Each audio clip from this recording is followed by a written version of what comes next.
नागपूर जबलपूर राष्ट्रीय महामार्गावर एक मोटरसायकल सुसाट वेगाने धावत होती।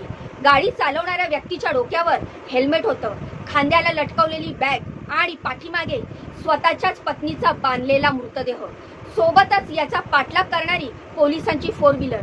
पोलीस वारंवार त्या मोटरसायकल चालकाला त्याची गाडी थांबवण्यासाठी सांगतात, पण घाबरलेला तो व्यक्ती त्याच्या मोटरसायकलचा वेग अजूनच वाढवतो।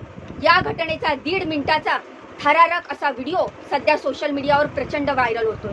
मन सुन्न करणारी घटना। कुठे कुठे मेलीये माणुसकी, अहो काळीच पिळवटून टाकणाऱ्या अशा असंख्य प्रतिक्रिया या व्हिडिओ पाहिल्यानंतर समोर येत आहेत। पण नागपूर जबलपूर राष्ट्रीय महामार्गावर रविवारी दुपारी नेमकं असं काय घडलं? मोटरसायकल स्वार जे जोडपं होतं ते कोण होतं?